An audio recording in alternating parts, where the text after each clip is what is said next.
work you've probably seen, heard, or read without realizing. Whether you enjoy how they got here, the twists, the detours, and what's driving them now. Today, I'm in conversation with Dane. Astronaut. Like 100% astronaut. Because space, we coming out of, I'm a Star Wars kid, and traveling to these worlds and watching Star Trek and this idea of discovery that went beyond this rock, the promise of what could be out there. I wanted to be an astronaut. Also, the movie Space Camp, right? Like, look at these kids who went to space camp and got launched. I was so upset with my parents that they never sent me to space camp. And then now two of my three children have gone to space camp, and I've gone down there with them. And I'm like, man, I totally missed out. Turns out there's a lot of physical requirements in going to space, and a lot of math. And so, once I found out that I couldn't just show up to space camp and get launched, sort of put an end to that career path. You're like, no, 1 + 1. That's too much for me. Forget about that. Did you say trajectory? What? And now, okay, I guess I'll do something else. And what was that something else? What did you follow it up with? I mean, to be fair, my first job that someone other than my family members gave me money was to run the sound and lighting console at church. And they put me in front of a 36 channel PV mixing board, and I was like, look at all these knobs. What does this knob do? And what does this knob do? And sort of that really spawned this interest in what we do today. I was also playing with the AV club, right? Where all the cool kids hang out. And, we had these super great camcorders to record Science Olympiad and so this idea, I don't know why I was always drawn to technology and what that could do. And so I did the very logical thing and diverted into a career in real estate. But wait a second, before we go into real estate, I was not expecting that. How old were you when you were at church doing the mixing board? Oh, I started playing with that stuff when I was probably 12 or 13. Oh, wow. And then they could finally pay me to do it when I had my own car. And maybe a little before that, my parents would drive me to church and drop me off and pick me up. But that was, this is the late 80s into the early 90s. And had a very sweet lighting rig of house lights that if I pushed a wall pack, I could turn different lights on and off and just put them on the center aisle for the processional of a bride coming in to get married, or I could highlight the choir and turn all the lights down for the baptismal. It was a very intricate rig, pretty much the same as Ultrafest. for the church people. Yeah, and then honestly, from that, once I started into high school, I immediately went into theatrical programs. Okay. And I spent my entire high school career doing every theater and theater tech class that was available. And I feel like I was pretty fortunate that the school and school district that I grew up in actually had a fairly nice theater for a high school. I mean, it was a 800 seat theater with a full fly system, lighting rig. You know, we had this very nice Strand 500 lighting console. And so I got involved in that, in building the sets on the weekends and after schools, and then ran the follow spot and learned, you know, I was watching what some of the older students were doing, and we had some adults that worked in the AV business that would come in and assist. And I watched what they were doing, and I found myself thinking, they're just turning one light on and another one off, and there's no emotion. It's just white light over here and white light over there. And, you know, we had zip strips and all of these things that could do color, but not being utilized in any real way. And through, at some point in like my freshman year, I went to the theater teacher and I said, does anyone, you know, how do I go up to the catwalk and point that light in a different place? No idea. That I had no concept that lights moved. You know, like they were talking all like source fours and pars, right? Like, but I looked up at them and said, well, it seems like those can be pointed in different directions. And I was the first student in some many years that ever said, I want to go to the catwalk. To which I was promptly given over to the janitor, who had the keys to the catwalk, and went up there to discover 4 inches of dust on top of every fixture. And so began my path to making lights usable again in that space. And I spent, you know, my technical theater times, and then as the years progressed, I was a teacher's assistant for our theater teacher, and I would spend my class time inside the theater organizing the tool room, and you know, planning out that. And I did stage management for some of the shows, and I programmed lights for the shows, and you know, found out that there were these things called cycloramas, that we were doing a production of Fiddler on the Roof, and you know, sunrise, sunset. The teacher wanted this moment of reveal, and I was amazed that you could shine light at the front of this thing and then turn the lights on behind, and boom, there's the cast, right? And so that led me into, how do I make it look like we have the light of a sunset, and trying to, you know, mash buttons. And luckily there were only like 5 of them on that console, so you know, crossfade, blackout,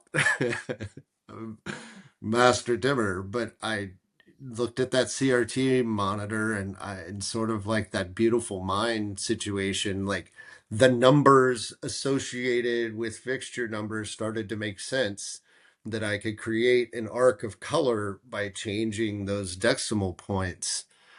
And then at some point there in high school, I went on a trip to New York as part of a study of, again, fully relevant to theater technology, homelessness and hunger. And how, you know, we were sure that in 1991 we were going to solve this problem, us 20, you know, 16-year-olds or 17-year-olds. And as part of that, they took us to Phantom of the Opera. And so at that point, Phantom of the Opera is only, you know, 3 or 4 years old, not 30 years old. And from the moment, you know, the music started and the chandelier crashing to the stage and all of these things, like, I was captivated. I had to know how this tracked on. How did those candelabras come up out of the floor? How did he jump off of this bridge and not die? You know, like, I needed to know. And sort of led me into that, which stayed an interest point for me for the rest of my life. And so, That yeah, thing. I then did that short foray to real estate and realized like there were parts of property management that my bleeding heart liberal heart were not cut out for. And so I ran away and ended up by chance, a roommate's friend worked at the Kansas City Repertory Theater and said, "Hey, we need some overhire." And well, I showed up and sort of didn't leave for a decade. What was it like to? Is there anything like? I mean, that crosses over from loving theater, which is what you were doing, to real estate? Like, is there anything? Because I know nothing about real estate, so this is me I literally mean, asking. no. I don't know. I was young and I was like working at a grocery store, right? And a friend of mine's boss said, or a friend of mine's uncle said, "Why don't you go get a real job? Like, what are you doing as a career?" I'm like, "I don't know, man. I'm at your lake house. I planned on going out on the pontoon boat later." And it was just sort of the path of least resistance. I I had an opportunity in front of me. I took advantage of that opportunity. Um, and it was a complete departure. I think it did. Like, I think the parts that came from the theater background were sort of the inherent ability of anybody that gets into theater, no matter whether you're a backstage person, front stage person, like there's an openness and ability to just communicate with people.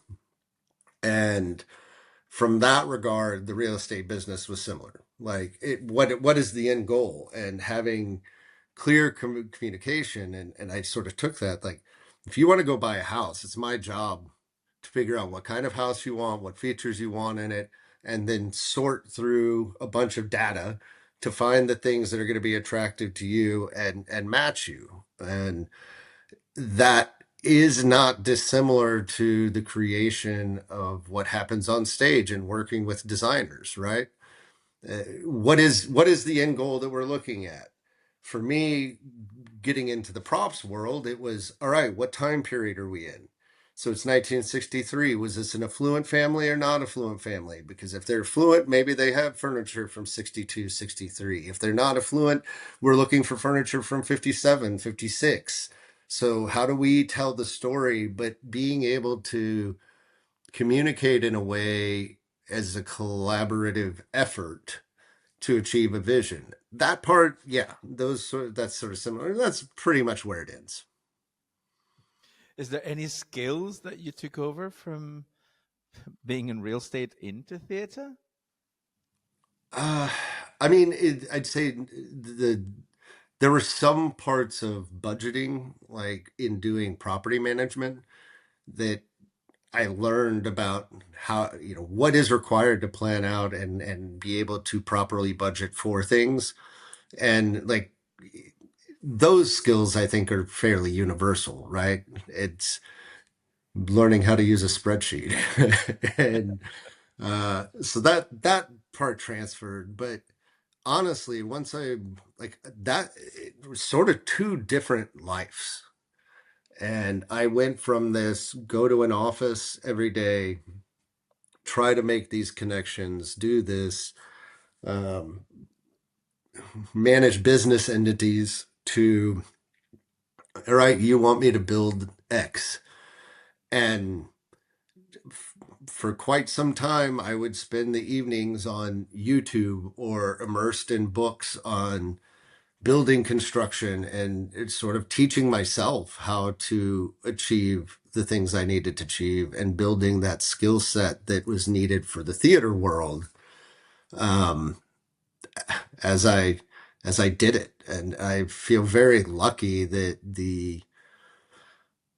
this industry, I think there still is a place for self-teaching and acceptance that you can be a valued member of a team and learn skills while working versus needing to have some doctorate degree to walk in and get a job. And after several years, I actually went to my production manager at the time and said, should I go back to university and get a degree in this? And he just looked at me and said, absolutely not. He's like, Sean, you now have the experience that you can get a job somewhere in the industry and continue learning. And if I'm hiring, I find your work experience far more valuable than the fact that you have a piece of paper that says you learned X through this program. I think that's both good and bad, right? It forced me to educate myself and drive myself forward to learn different skills. But it also started me at a place where I didn't get a lot of the base understanding of how these systems work. I don't even know where it is right now, but my mom gave me a stage set and scenery book when I was like 14 years old. And that's how I learned how to make Hollywood flats and, stage coffin pins and all those things. And then somebody handed me the stagecraft handbook and was like, this is everything I ever wanted to know. And the rest of it was learning the AutoCAD bits and I sat at home drafting squares to learn how to put a plate together. And What was the uh, first what's the first prop that you made? mm,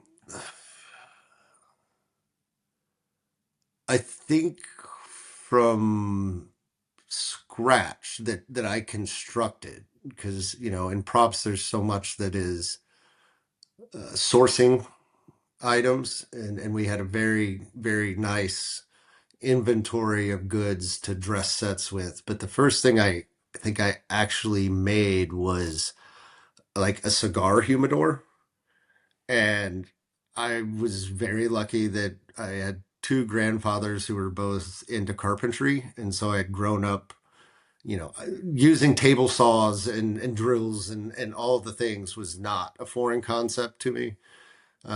But all of a sudden I'm asked to make a humidor with wooden inlays, and I think I made four of them because the first two sucked and didn't fit. And then there was some scale, like, oh yeah, that is the size that I drew, but turns out from 30 feet away you can't see it, so make it bigger. And I learned how to do inlays and joinery in a real way, and I was lucky to have a lot of people around me that had far more skill than I did and sort of helped guide me as I was teaching myself through YouTube, carpentry tutorials. Um, but yeah, I think that was the first thing that I ever built myself. Yeah. I always find prop mastery and like making props such a valuable element, but that so many people just don't understand the importance of it, and like it goes because everyone talks about the set and the lights and the this and the that, and it's like, yeah, the props are a humongously important element of what needs to be there. And like you said, sometimes you make it in proportion to what it's supposed to be, but actually because you can't see it on stage, it has to be done in a different way. Like there's an entire mentality into it.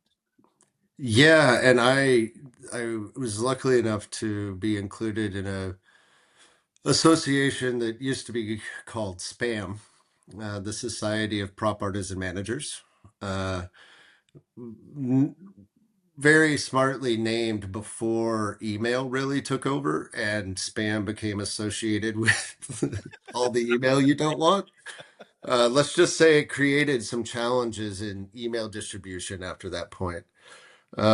Now that today is called Society of Prop Managers, SPM. But this unbelievable treasure trove of knowledge, um, of people that have been doing this since before you could go on eBay and find a period thing that you needed, like that spent all of their time and sort of taught me to get to know the antique dealers really well, because it helps you to be able to roll into the antique store and be like, I'm looking for X.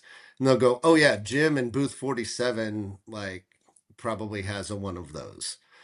And knowing the resources available that way, but also sharing that group specifically, because it is a limited association to um, anyone working inside a university program, a repertory not-for-profit theater or opera company. So no commercial prop organizations are members.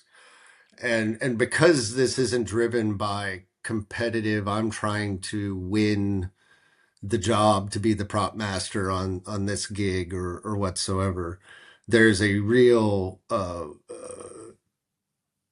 community of support that, there's shows that we've all done, right? Little Shop of Horrors, right? You've got to have a man-eating plant in several different sizes. So what's your history of building Aubrey, and what did you find the most effective? And oh yeah, bicycle cable, like brake cable. Oh, that actually works really well for articulating puppets. Or here is a material that Wonderflex that you can mold and form and create things out of. Also, like the most important thing, what is the best hot glue gun in the world? Uh, What is it? there are two competing thoughts on this. The industry standard is the orange 3M hot glue gun. It's great temperature, long life cycles, highly accessible at a decent price point. There is a contender from the German market, and I'm not going to remember the name now, that really is, it's like, whereas the 3M is like the Volvo that you can depend on always, the German one is like the 7 Series BMW. This whole world of colored hot glue guns and metal, or colored hot glues and metallic hot glues and specialty glues for bonding wood to wood or metal to wood, or like it's just a whole nother world. And it's also you could heat it up and then unplug it and use it for some time without having to continually run back and plug it in. So yeah, that's really, those are the two that drive all creative production in the world. I just learned something new. Uh, what's like the prop that you always remember? Like, is there one that you cherish that you go, oh, this prop was just like, Uh, there's a few really. One that I like immediately think of is we did a production of Into the Woods, which may be the most beautiful Into the Woods ever produced, and was in Kansas City, so wasn't seen widely, but it was directed by Moises Kaufman, from of Laramie Project fame, and it was designed by Narelle Sessons.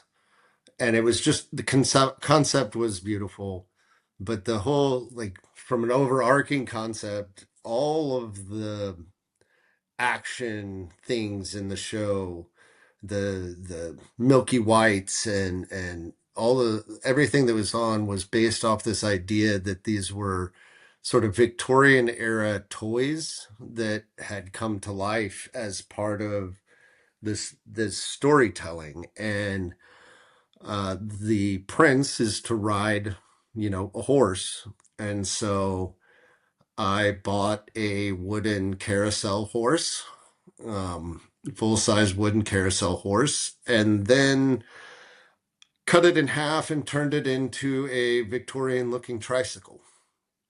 And so that the prince could ride the tricycle wooden horse on as his steed. which was brilliant. And I loved it. And I'm very proud of having built it. And it was absolutely horrible to ride onto the stage because part of the scene design became a ground cloth of mulch. And, well, iron Victorian wheels do not grip very well to mulch. And so it became quite funny that the other prince would have to sort of push the prince from behind on his tricycle, which always got a good laugh, and it sort of allowed, like, overcame the challenge that it didn't ride very well. It was great riding around the shop, around the building, fantastic. But that was a really fun one. A lot of the stuff I think the most about were projects that weren't necessarily seen, like pneumatic caster systems for locking things in place when you put them on stage, but being able to flip a switch and turn them off and on and lock them. And being able, props inherently is the place where either nobody else wants to deal with it or nobody else like has the right skill set to realize it. And so that's where we get prop people get sort of cast upon to, I need a pillow that vomits. Because in this scene, she has to puke at this dinner party. So how is she going to puke while she's been on stage for 30 minutes? So we'll build a puke reservoir into a tube that comes through a pillow, and she can pick up the pillow and regularly sitting in the aisles of the hardware store and taking fittings from here and here and here and splicing them together to be able to create a vomit rig or a portable blood rig that was triggered. And you get to have the most interesting conversations of, well, what kind of blood do we need? Is this arterial? Is it viscous? Is it going in the mouth? Should it shoot over here? Does it have any kind of matter in it? Oh, it needs to be edible. So, okay, we'll do this recipe. And, who else has a recipe book full of blood recipes, depending on what you need? Like, props was just, to me, inherently fun because we were challenged in so many different ways all of the time. And there's a older prop master who's passed, named Herb Cameron, and I was talking to Herb once, and I said, "Why did you get into props?" He's like, "Sean, props are the best." He goes, "You can have one light and no scenery, and have an actor walk on stage with one prop and tell you everything you need to know about the scene." And that's the classic Macbeth, like holding the skull. Well, you could do that with no scenery, and you still know that this is Macbeth, right? Because he's holding the skull. And the other thing I've learned is that there's a certain moment of applause that I find unique and special, and that's at the very top of the show when the curtain goes out and an audience applauds for the set.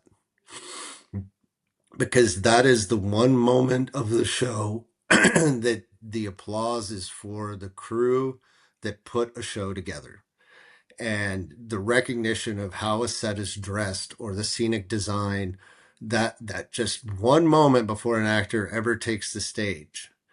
And it is unique in the fact that that is for the people that you are not going to see the rest of the show. You'll never see. Yeah, hopefully you never see them, because if you do see them, something has gone wrong and they're running out as ninjas. But yeah, there's just there's this love affair that I just so I was telling you last week I was in, or not last 2 weeks ago, I was in London, right? And for a trade show, but also visiting friends over at the National Theatre.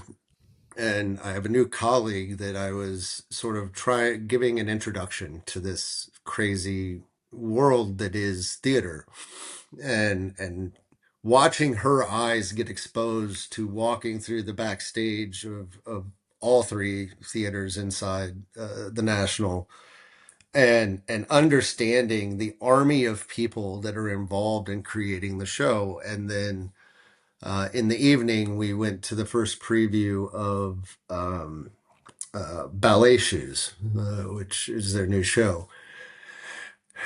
And they're still sitting there in that audience and watching this show. And, you know, as a lighting person, you can always see lighting people because the first thing they do is walk in and go like this to see what's hanging in the air, right? And my wife has learned this as we go to concerts. And you go to the theater space, and I sit there and I'm explaining to Michaela, oh, yeah, you see all these things on the set that are dressed like someone had to go shop that or create it to envision, to deliver the vision of the scenic designer.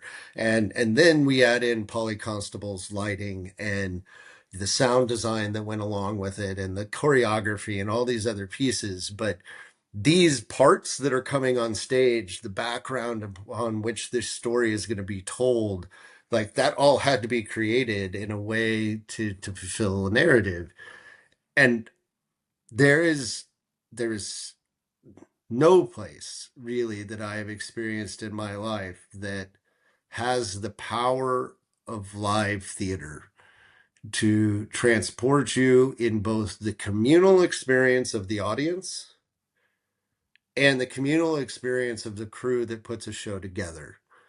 And I found myself thinking about this story in particular is all about what is family. And this family, if you ever read the book or see the show, it is thrust upon someone by way of a niece coming to live with him. But then as the story grows, these other people are coming into the life from all these different backgrounds and different locations that form this very unique family. And the three sisters who are the main characters are all completely different places and places in the world and backgrounds. And you know, at the end of the day, you realize that this in the story, to me, the overarching point is that family is defined by relationship, not by birth. And I think for so many people, and I've seen it in my children and myself and so many people that I've worked with, the theater as a whole is this chosen family. And that is a magical thing in this world. In if we go to the meta and see all the conflict and separation that happens in the world and in across everything, that these spaces and why to me the arts are so critical, these spaces still exist where people can come together with different skills and different backgrounds to collaborate and create something that can influence the next me or the next you sitting there watching something happen and wanting to know how it worked. We are, you know, I say we, I'm sort of now on the other side of this as a supplier, right? But that is a truly special gift that is given to artists to be able to deliver to the world and to create these spaces for people that go across lines. It's I always say it's one of the best jobs in the world in that sense. You know, it does fill me with a lot of gratitude when I go on site, when I'm on set, because it's a massive collaboration of things. So yeah, I am completely behind you. Yeah, Um, and I mean, I see it like I'm a theater kid, right? So that's the world in which I was educated and trained. But now working across all these different industry verticals, right? I see the same thing exist on a film set. Very different way of working, different speed of working, different scale for sure. But it still comes down to that collaboration across all these departments, being able to execute the vision of the director, the concert world of being able, like, talk about family. Man, you're gonna sleep 3 feet away from this person for however many months on a bus as you go from city to city, taking things out of a truck and putting them up in 6 hours and putting them back in that truck 6 hours later to drive and do the whole thing again the next day. And if you don't form a family in that environment, like, God help you, because how miserable is it going to be to travel around with a bunch of strangers uh, for however long this tour is going to go out, and the you don't you get some time in rehearsals, but once you're out on the road, man, that is go go go go go. You don't have this luxury of 3 weeks of teching in a show and changing light levels 10% here and 10% there to sort of really dial them in. It's, oh, we have 30 feet less wing space in this arena than we did last night. Chop this off and let's repatch everything to get the same look. And I don't know of any other any other industries that force that kind of work together. And what is able to be done is truly mind blowing when you see behind the wizard's curtain. Yeah, for sure. Um, what's the first prop that you did that had light inside of it? Because that must have been like the world came together for you. Yeah, I mean that. So I mean, honestly, it started off with like 9-volt powered candles, flicker bulb candles, and um, lanterns with switches on them. And then one day in, I don't know, like 2005 ish, we went to, there's a spam conference. And so you can imagine, 40 prop masters getting together to share secrets and resources and explore different cities. And as part of that, uh, this was in Minneapolis at the Minnesota Opera Company. And this Canadian gentleman, Jim Smith, showed up and picked up a lantern and had a little pocket console and was turning it on and off with a DMX fader. And we all went, well, hello. And, while this was new to me, this had been used. Jim started in 1989 doing sort of Broadway shows through Canada when a lot of the Broadway stuff was being developed and tested in Toronto before it moved to New York. And he got involved in it. And there were a few other companies that were doing this wireless DMX thing. But it wasn't really until this early 2000s that it became accessible, price-wise and size-wise, to the broader theatrical world. And man, that was just everything, because all of a sudden I could build, and it wasn't just limited to lighting, but primarily lighting. It wasn't just a switch. I could take control away from the actors and give it to the board op. And if there's one thing that we know about actors, except that they're very pretty and very talented, is they need to be focused on the acting bit, not so much on the, did I remember to take the lantern off the center of the stage for the blackout? And so to be able to transfer that responsibility back to the console operator and stage manager. Stage manager is very good at calling those cues, and the lighting board op is very good at executing those cues. And now I've built these things into a seamless a seamless way that control goes to them instead of having actor driven effects. And what's like from that point forward, every bit of lighting, like every prop that had to illuminate became wireless.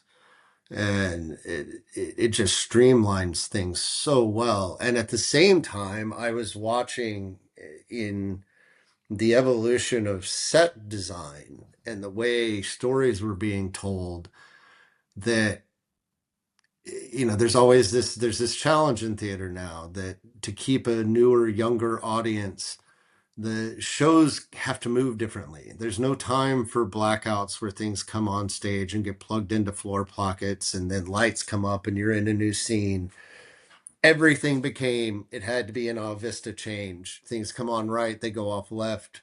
Like they have to move up stage. We're constantly moving in the way that our brains have been trained to watch a movie, right? We sit down and watch anything on any format of media, and we jump from London to Istanbul. Boom, boom. It's cut. And there's been this, at least what I've seen in the theatrical world, a desire to create this kind of flow in the telling of a story where you just continually move. And that was really, everything had to become wireless. Is set pieces with practical lighting on them. So everything became batteries, wireless dimmer, go and do your thing. And there were I think the first wireless dimming thing I did was a floor lamp that it was To Kill a Mockingbird. And at one point in the show, Atticus comes up and he's going to stand guard at the jailhouse, right, to protect this man. And he showed up in our scene. The jailhouse front comes on stage, but there's no power in it. And he had to show up, and he had brought, a chair and a lamp to be there, and he has to sit down the lamp and act like he's plugging it in, and it magically turned on. And as my lighting designers and electricians and everyone else became more confident in this technology, then it was just one thing after another. Oh, we'll just make it wireless, just make it wireless, just make it wireless, which allowed us to do really fun, cool things, right? We transformed our Christmas Carol, and every brazier clock, everything that came on stage that historically had been floor pockets was now wireless, and it allowed the story to be smoother flowing. But yeah, there were some interesting ones, like, that Into the Woods. It was the whole top of the show, one of the most surreal experiences of my life. We're having a production meeting with Moises, and he said, "Can we change the start of the show?" And we're all like, that's not really how this works. Like, this is the book. Stephen Sondheim did this, and that's sort of how it goes. And he goes, "No, what would I have to do to change the opening to Into the Woods?" I guess, like, you'd have to call Stephen Sondheim and get him to say it's okay to change the start of the show. So he picks up his phone. Boop, boop, boop, boop, boop. "Hello, Stephen, Moises. I would like to change the start to Into the Woods." And we're all just sat there going, "Is this happening?" And so we did. And Steven's response was, "Well, you can't change the book. You can't change the music. But as far as the staging, like, you can kind of do whatever you want as long as you don't change those two things." And Moises's concept was the sort of, I think of it as the Princess Bride opening, where you have Fred Savage in the bed, sick, So in this, the show opens and there's this room sort of suspended in the midst of the stage, and it's a little boy's room, and he has his bed and a wardrobe on one side, and there's a butler there. And it starts out again, no music, no words, because we couldn't touch those things, but the butler walks around to this wardrobe and it opens up. And inside the wardrobe are all these Victorian toys, as I alluded to. You've got a little Milky White pull toy and giant thing, beanstalk, and blah, blah, blah. And on one shelf, there's a book. And inside the book, the boy points at the book. Butler takes the book, goes back to his chair, sits down, opens it up, magic book glowing light illuminates his face, and you hear once, and bam, the show starts. All of a sudden, characters start coming up through the bed, out of the back of the wardrobe, whose shelves have been removed while he's doing this, and just exploding onto the floor stage to open the show with the music. And in this time, the room drops down into the stage to realize that we're in a forest that happens to be inside an exploded, enlarged version of this room with massive, super huge dentil moldings all around and a massive wardrobe at the back. And so we're immediately gone into the mind's eye of the children, or the child having this story told to him. But that magic book moment, I think, was one of the big changes in, okay, what else can we do? And then, I mean, there was radio dials when we did Christmas. We premiered the Christmas Story musical. There's radio that rolls in and has lights in it that's on a wireless dimmer. There's leg lamps with wireless dimmers in them, and really lighting became integrated into so many props at that point. I think the one that a good friend of mine, Jason Lyons, is a lighting designer, and we did a show which is based on it's a musical version of the cult classic Saved with Macaulay Culkin and Lindsay Lohan. It was a show.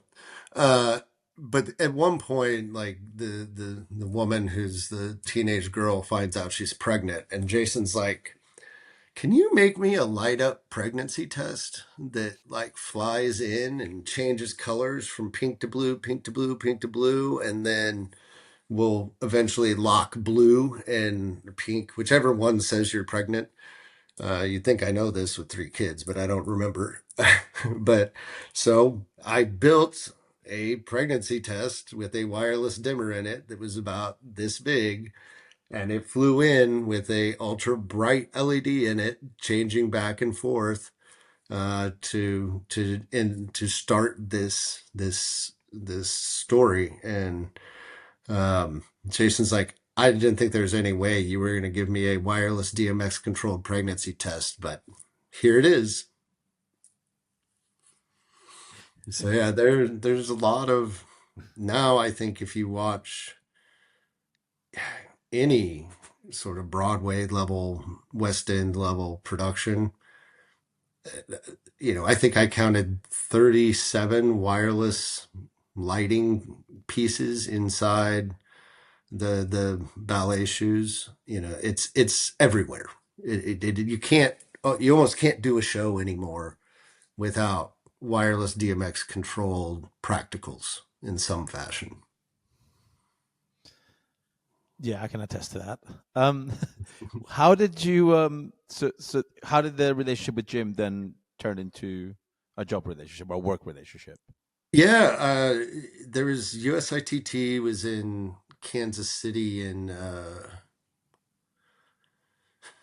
2006, I think, something like that. And I was at the Kansas City Repertory Theater. Jim was coming from Toronto. And if you know anything about trade shows, they charge you an absolute fortune to land freight and put it into your booth. And Jim called me and said, "Hey, I'm doing this USITT show in Kansas City. Is there any way I could hire you for a few days to help me with my stand and let me go to the restroom and get some lunch and help me set up the booth, and if you're willing to stand around and talk to people, that'd be great too. Also, can I ship you some stuff so that we can roll it in the front door and I don't have to pay drayage?" And so I said, "Yeah, absolutely, no problem." And I helped him at that trade show. And I think, if there's now we get back to some of the skills that I learned in real estate and in sort of the sales aspect. And so you combine some idea of what sales takes with the inherent sort of communication and openness, collaboration of the theater world, kind of combines for a pretty good sales position. And it did not happen at that time. It was years later, but I continued to help him at the USITT trade show every year. And we sat around after one of the shows, and naive little theater guy me, I started asking about the financials of what trade shows cost. And I was blown away by how much it costs to exhibit at these once you put all the costs together, and then how much advertising costs and all this. And I said, "Jim, you are you are in all of these major projects, Disney, Cirque du Soleil, Broadway shows, and like nobody knows who you are except for the little ads that you put in the back of LSA and LSI. Like the majority of your business is generated through word of mouth from prop masters like us telling each other, 'Oh yeah, just call Jim, call Jim, call Jim.'" So what if maybe you should invest in a salesperson to go out and grow the business. And I said this with zero intent of that being me. And about a week later, he called me and said, "I think you're right, and I think it should be you. Have you ever thought about leaving the theater?" To which I said, every 10 out of 12. But I wasn't serious. I loved working in theater. If I could provide the financial opportunities to my family that I can today by working in theater, I would go back in a heartbeat. Unfortunately, that world doesn't really exist. Um, you certainly stay working in the production side of theater because you love it, not because you're going to build any kind of wealth, which is fine if you can accept that. Once I had children, there's other responsibilities that come along with that, and I had talked to my ex-wife at that, well, she wasn't my ex-wife at that time, but my wife at the time, and said, "Look, there's this opportunity. I don't know how it's going to go, but potentially this could be a lot better for us and more stable in a lot of ways." And so I jumped and said, "Let's give it a shot." And we were, I think, very successful in growing RC4 over those years. And, shortly after that, well, that's when I met you at a Plaza show. And little did I know what that would lead in my life, but showing you that I The could chaos. could control servo motors and lights and do all these things. And, you know, that was very successful and still a product that I champion and believe in. And now, as I've transitioned into the LumenRadio world, Jim is a customer of mine versus my boss, and a good partner in technology. So that was sort of the evolution. Again, it was taking an opportunity that was put in front of me. I remember That was the Plaza show, what, 2012, 13? That was 13, 13. 13, 14? Must have Yeah, been. something like it was out Excel. Yeah, so that would It be, was yeah. the first year that we had moved to Excel. So it'd been like 2014, if I remember well. Um, but I remember being part of that jury, and I didn't realize that you guys didn't, like, I couldn't clock that you didn't understand that you were going to win, because I kept taking people to your stand over and over and over again. I was like, you know that thing that you asked me about? Yeah, look at this. You know that thing? You know, it's just like, it was such a beautiful, eye-opening experience at the time, because I think that that's always the beauty about judging. You know, that you get to see things that you wouldn't see on a regular basis. You know, when you go to a trade show, it's so big. There's so many people. Some people want your attention or distraction, or it's the only time you're going to see friends, that you probably like go to the stands that you know the most. And so I think judging gives you that opportunity to go to stands that you usually wouldn't go to, you know? Yeah, and it also means that you get the undivided attention of someone from the company, right? And you have to like understand, I wasn't coming from this world of um, technology awards and trade shows. So there was this perception, because I think that exists in some other industry awards for product, that like it's a pay to play thing. I give you my money, I buy a big booth space, I advertise with you, I get an award. And I think that was the perception that was sort of presented to me about some of these things. And what I came to find out, and well, one of the reasons I highly appreciate the Plaza Innovation Awards, is that the group of jurists that, in that case, you were part of that group at the time, um, take this very seriously.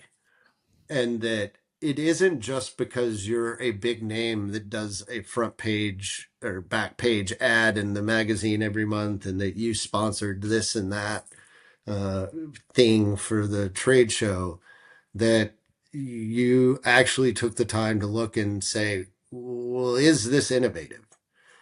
And what does it allow us to do as technicians that we couldn't do before this thing?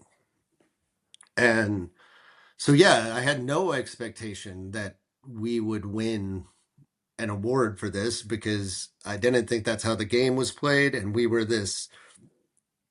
you know, we were this little 3 meter display of one guy and a table with a little articulating servo motor thing. Like it not the first place you necessarily say is going to be bringing this revolutionary technology. And certainly we didn't, this wasn't the first time wireless dimming had been part of something. As I said, Jim did his first wireless systems in 1989. But that particular product, that Series 3 RC4 dimmers, combined so many new things into one device. That ability to control the servo motors, the ability to do both LED and incandescent dimming, and do LED dimming in a way that mimicked the thermal decay of of uh, of a filament.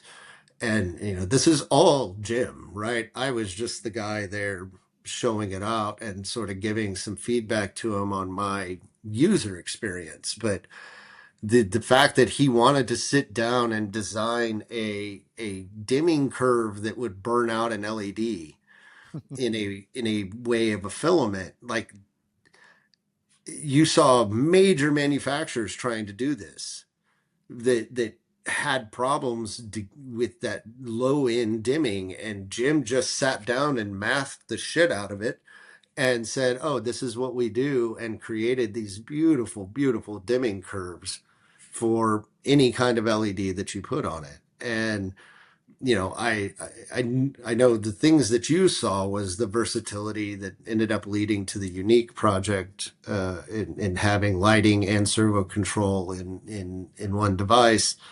And I found that like that was already being done in different places, but it was using a myriad of different parts.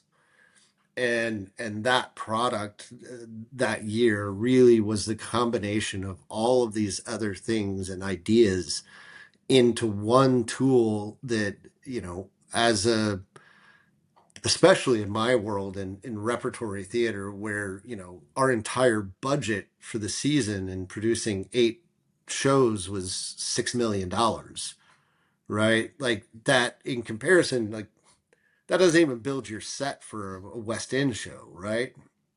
And so having this kind of functionality where I can buy one device and do so many different things with it, make it a really attractive value proposition for something I can invest in at that scale of theater and still deliver it at an accessible price that it made it a product that wasn't just available to the Disneys and Cirque du Soleils of the world. And I'm very proud of the work that we did and that Jim really. I mean, he's been a pioneer in this space since 1989, and I was very and continue to be proud of being a partner with him in bringing that to a larger audience across the world and seeing those spaces evolve beyond sort of your theater and staging to bringing light up elements into Katy Perry and Taylor Swift and massive pop shows, but also the theater world in all the or in the film world, the magic that happens on screen that you don't realize necessarily is being controlled by some lighting board op that expanded what they were able to do with wireless dimming and really led to the prevalence of the LumenRadio technology in the film sphere.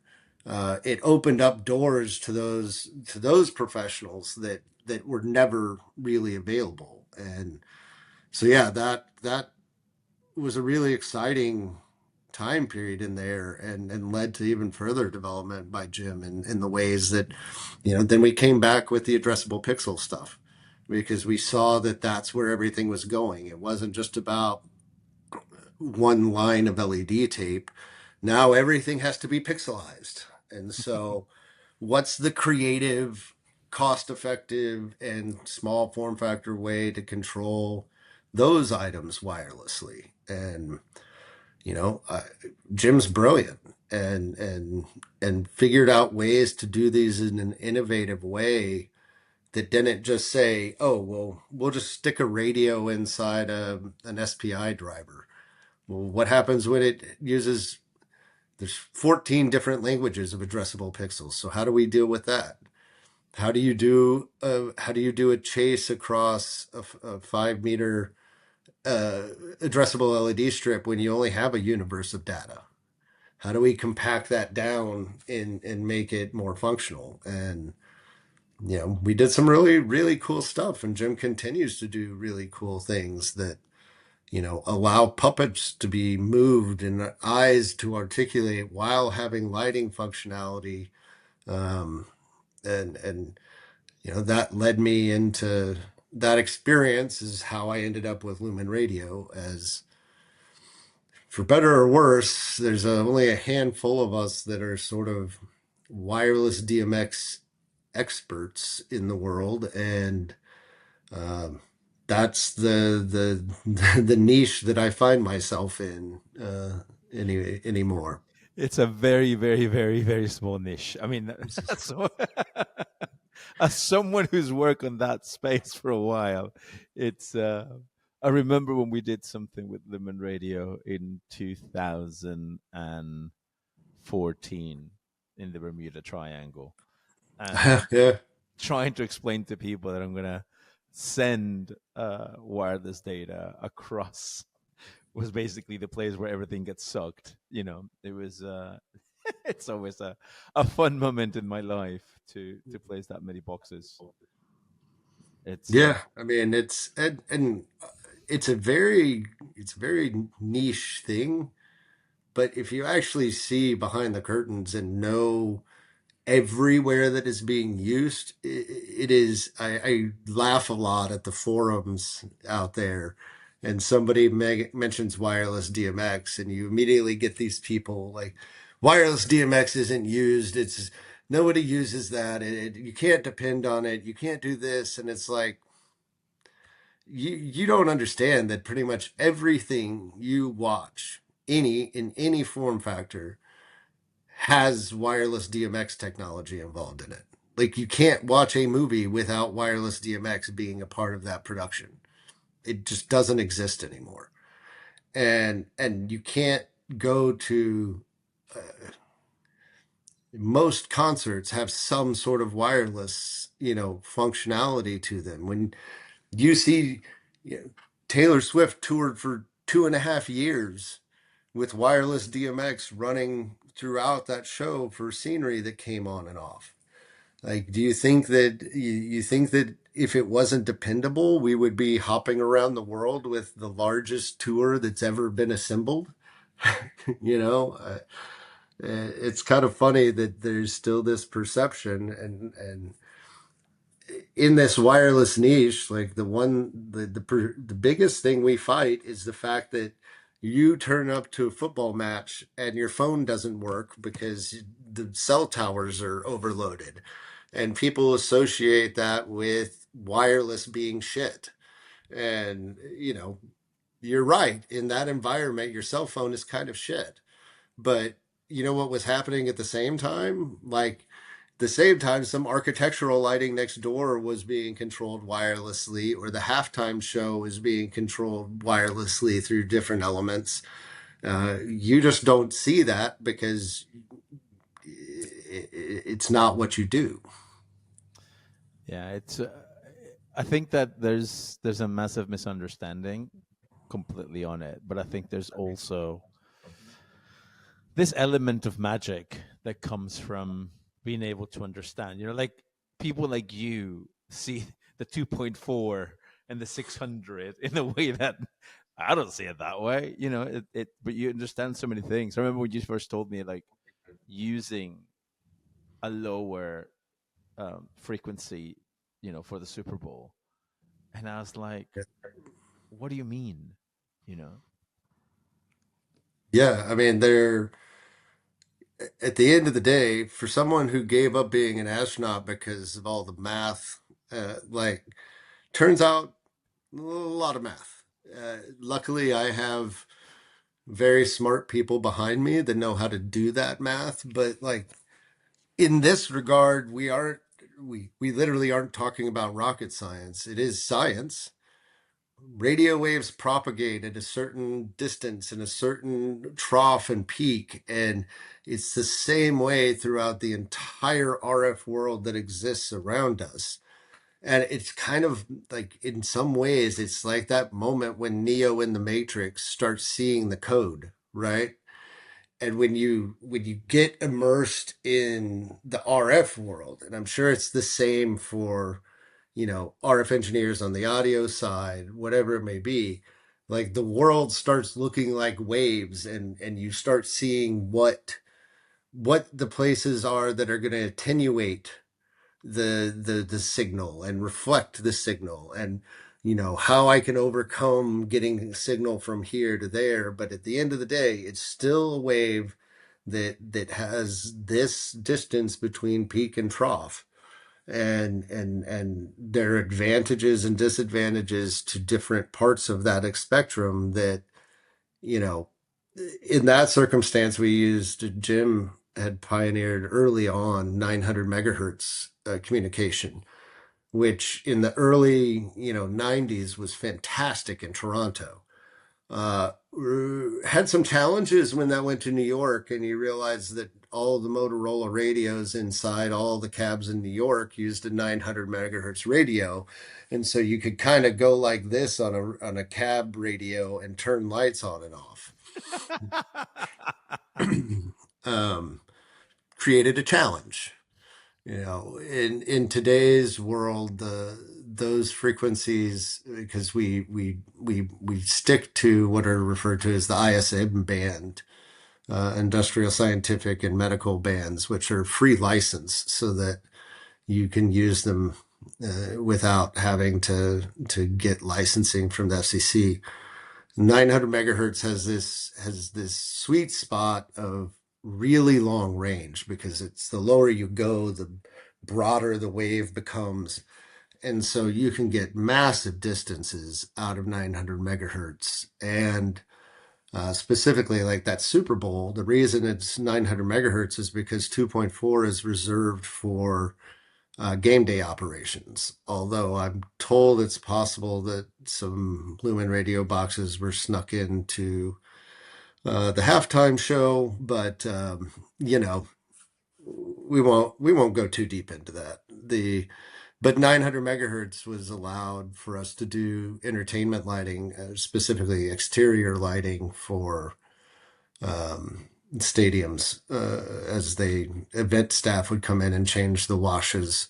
But again, we come into a use case, right? So why didn't we just run cables to all of these lighting positions out around the stadium? Well, one, you're talking about surrounding an American football stadium in cabling. And two, the bigger thing is that meant you would have had to have cable troughs running everywhere, because you have pedestrian walkways. And so that becomes a place where we can't have this safety problem of having to run cables to these trees all around the stadium, put a wireless receiver on it and transmitter, sort of out in the parking lot. And now you can put a generator at the base of each one of these lighting scaffoldings, distribute your signal, and be able to change the colors on the exterior building as you're going to commercial, or during the event prep in the days before, to light up different ways of the like that one was the Phoenix Stadium, which is like all stainless clad. And so they put the team colors every time they do a Super Bowl there. They put the team colors washing the stainless, or whatever the color choice is of the Super Bowl, that year. And so, at the end of the day, we become a tool to, again, go back to what I did in props. My job is to solve a problem and deliver, to overcome a challenge. And that is what wireless DMX does, as well as any tool out there. We are able to overcome challenges, whether it's physical, environmental limitations, or simply time savings. A lot of shows, if you come down to like the more corporate level, how much time do you have to come in and turn a ballroom into a corporate event and put all your wall washers all along the room? Without wireless DMX, you're doing that by running cables and taping them above doorways and running, up and down and up and down. And, you just save 2 hours by turning on a transmitter and sending out data. That's time and money. But also, clients hate cables. Yeah. Generally. It's one of those things where I go, if I could get rid of all the cables, I would. Unfortunately, I still haven't figured out how to do wireless electricity. Yeah, I mean, Tesla died too soon, right? There's some safety issues for sure. How do I provide wireless 20 amp service to everything without also microwaving all the people in between, but yeah, we look at the fact that, and one of the things I always talked about was, we can't give you wireless power, but the chances are in any environment you're going into, in the AV world, there are power outlets all around the room. So you can come into a corner and build a tree and hang all your lights on it and have power. But what there isn't is, in most ballrooms, some of this has changed with network cabling, but most of those places do not have a DMX network running throughout the room.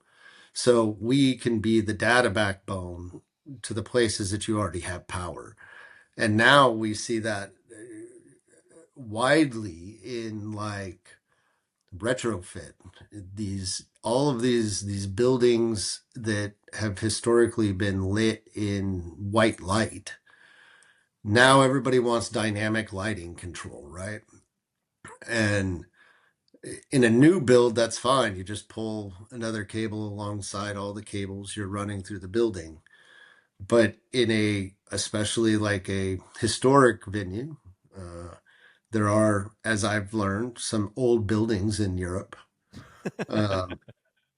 where you get it. Like the challenge is that in order to run a new conduit throughout a castle, one, hundreds of thousands of euro, right? To get the electricians in there to do it. Plus, God knows how long of permitting from the historical associations to let you put something new that's in the building. Well, now if you can just pull off the head that was a white light and put a dynamic light and do all of your data distribution wirelessly, it becomes really feasible to bring dynamic lighting into these buildings that did not have dynamic lighting.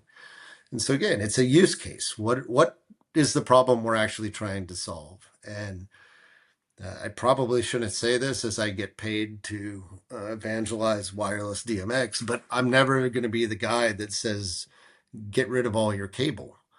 There's a place and a time for cable, and there's a place and a time for wireless. And I, in my sort of career choice, tried to make that as easy as possible for the end user to execute the brief. And it also, for me, a lot of the fun is I get to stay connected to where my heart is in production and creating the magic. Now I just sort of get to tell people how to do it, and then they go off and put the bits together. But it's still, I get to go, oh, you're making you need to make a vomit pillow. Here's what you're going to need. 1.5-inch diameter tube, air compressor, wireless dimmer that you can use to trigger a solenoid. I get to use the experience that I had as the one actually creating and building these things to help educate people on how to overcome those challenges in their projects. And I think that if you look at our industry and the people that are in sales positions, support positions, product management positions, the most successful people in those roles came from the industry, because we know the question that's going to be asked before we get to the product stage, because we asked that question before. And so I think I'm sure this exists in other industries. We're not the only ones smart enough to figure out how to hire smart people that know what they're doing, but it's really hard to take someone. It's a learning curve to take someone who is a hardware engineer or a software engineer, and as skilled as they are in those in those respective areas, and explain to them what it is we do and why we do it, and that understanding. If you come from a different background as a mechanical engineer, a hardware engineer, a software engineer, which we all need those people, because none of us went to school to do that. We ran away and played in the theater or live events, and we didn't learn how to build a PCB. So we need those people who learned how to build the PCB, and it's our job to translate to them what it is we do and why we want it to do this thing in the first place.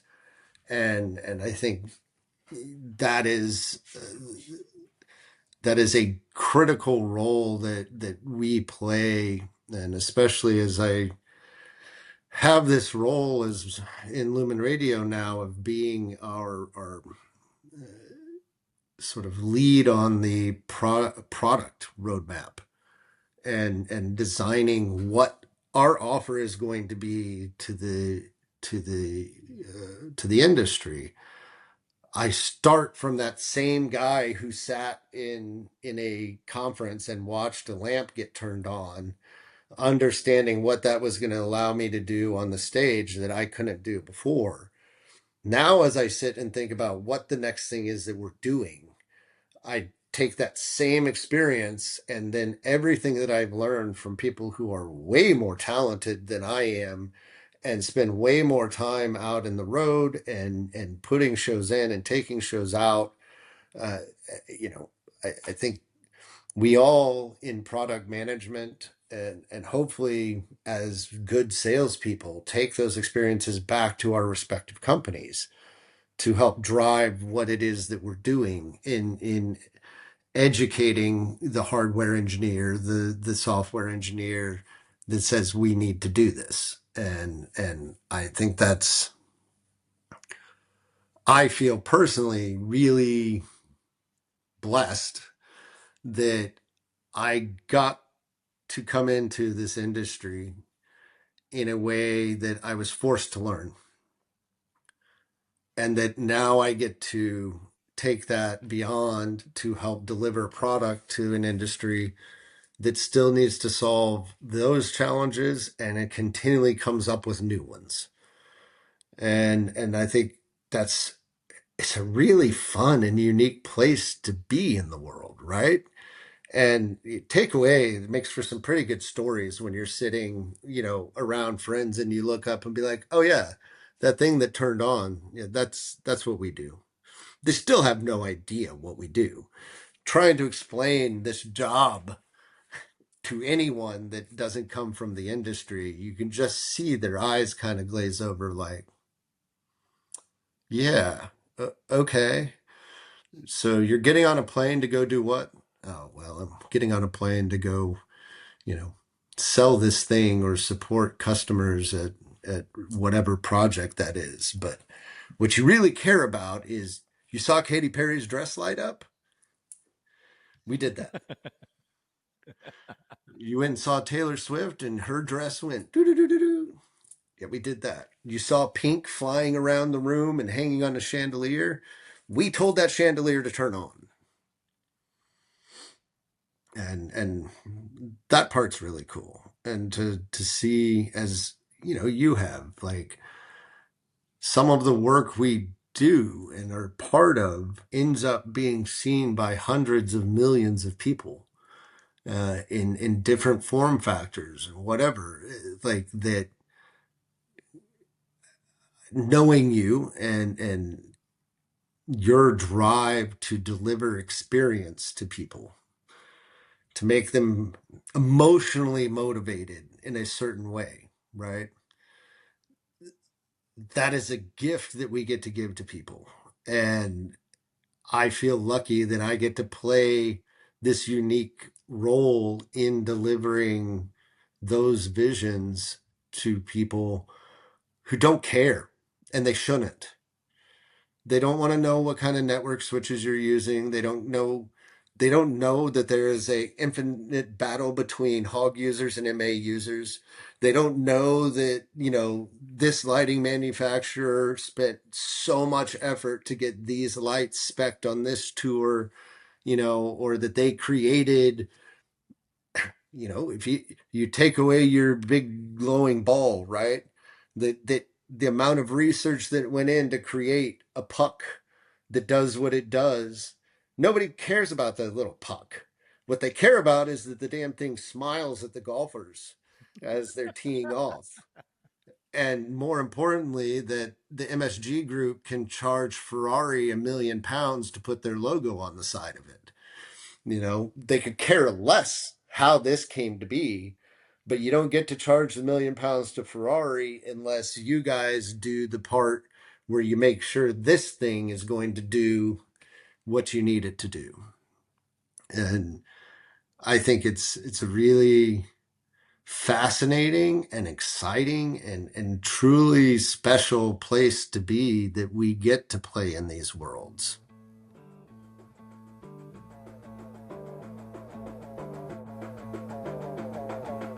Thanks to Sean for the conversation. If you'd like to dive deeper, head to our Substack, glyph-podcast, for show notes, links, and extras. You can also follow us on Instagram and TikTok at glyph-podcasts. If you'd like to see a video of this conversation, head over to our YouTube channel. My name is Tupac Martyr. See you next time.